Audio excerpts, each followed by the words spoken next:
Hi everyone, and welcome to week 9 of the LifeScaping Health Transformation Sessions. On week 2, we talked about the 3 macronutrients. Now let's spend the next 3 weeks talking about each of these macronutrients. In order for you to be able to make good decisions about the right foods to buy, it's important for you to have a basic understanding of what you should be eating and what you should be avoiding. Like many things associated with your health and diet, there's a lot of confusing and misleading information out there. My goal isn't to create more confusion, it's to give you some basic understanding of what's important so that you'll know what things you need to question. This week we'll talk about fats and oils. You'll learn which ones are good for your body and which ones to avoid. As you now know, fats are one of the 3 macronutrients and are an important part of a healthy meal. You were taught at some point that fats are fattening and unhealthy. Well, that theory started in the 1980s and is now proven to be partially wrong. So, good fats are very good for you. And you need to eat them because they'll keep you healthy, and contrary to popular belief, they will help you lose weight. Fats and oils provide energy, they build healthy cells, they actually build your brain. They help you absorb fat-soluble vitamins like vitamin A, D, E, and K. They make hormones, provide healthier skin, and they protect and cushion your organs. Your body builds millions of new cells every second. The walls of these cells are made mostly of fats. This makes each cell more pliable. The wall of a cell also lets oxygen and nutrients in so that the cell can survive. The cell also needs to be able to get rid of its waste through these walls.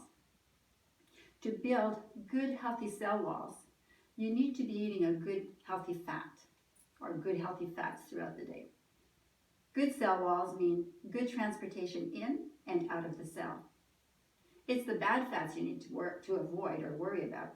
Eating the wrong kinds of fat can lead to improper construction of your cell walls, which can block the flow of nutrients and oxygen into the cell, as well as waste out of the cell. This can starve the cell and cause it to build up toxicity. This situation can lead to disease. So, let's try to clear up some of the misunderstandings about good fats and bad fats. First thing to be aware of is that all fats, if treated or processed in any way, will be damaged and become unhealthy. For example, when they're exposed to too much heat or too much oxygen, they will go rancid. When your oil smells rancid, throw it away. How oils are made will make a difference. At one extreme, some oils are expelled using solvents like hexane, and then on the healthier side, they may be cold pressed naturally. Bad oils will create free radicals in your body, and free radicals can cause a lot of damage to cells and tissues. This is why we need antioxidants. Antioxidants, like you find in vitamins, protect you from these free radicals. Now, trans fats, which stands for transformed fats, is when the food industry will use a heating and hydrogenating process to turn cheap oils into trans fats.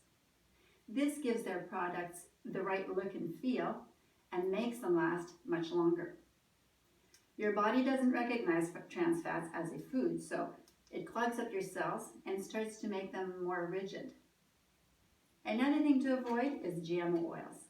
Some of our North American vegetables like canola, corn, and soy are genetically modified, and as such, so are their oils. There hasn't been any long-term studies on how our body's cells react to being fed this genetically modified food.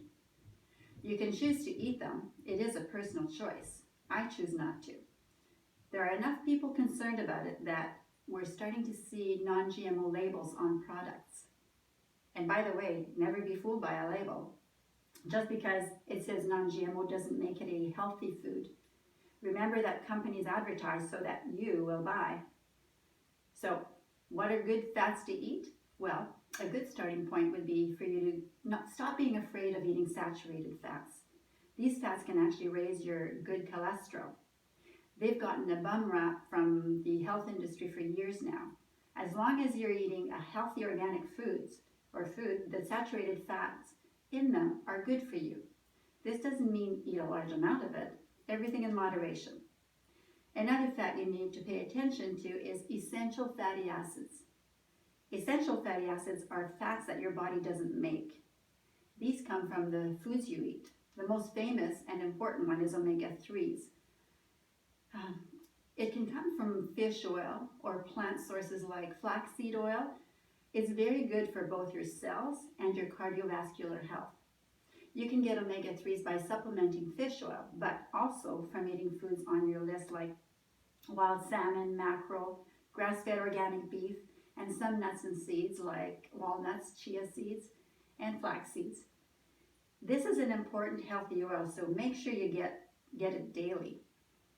We also need omega-6s, but we get enough of omega-6s without even paying attention. Our omega-3s and omega-6s need to be in a good balance. Too much omega-6 oils can cause inflammation in your body. This leads to all kinds of aches and pains and can be the beginning of autoimmune disease. So, concentrating on making sure you get lots of healthy omega-3s will help you balance these out. To help you get comfortable with choices of oils and fats to buy, I have included a handout.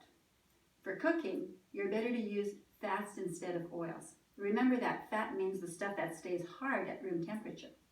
It means things like butter, ghee, coconut oil, or leftover fat skimmed off of a grass-fed meat that you've cooked. These saturated fats don't get damaged as easily as oils. I strongly recommend that your animal fats come from grass-fed animals. These will contain a better ratio of your omega-3s and your omega-6s. That could mean less inflammation. Going back to bad fats, making homemade versions of your not-so-healthy mayonnaise and salad dressing that you find on store shelves is very simple and much tastier. I'll talk about that in the Healthy Pantry video.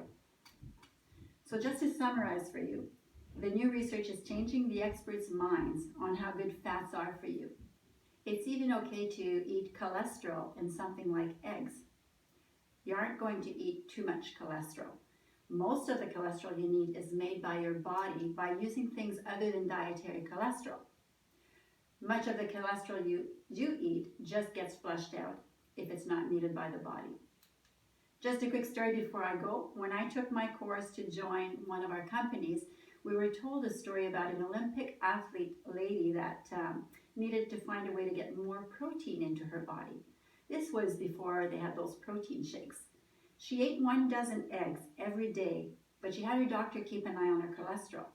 Do you know that her cholesterol stayed in a perfect range all the way through?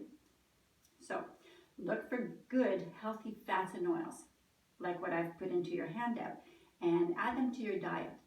A good rule of thumb would be to eat at least 1 tablespoon at each meal, and change it up. Use different fats and oils each time. Your brain and your cells, all your cells of your body, will thank you. Good luck, have fun, choose to be happy, and I look forward to seeing you next week.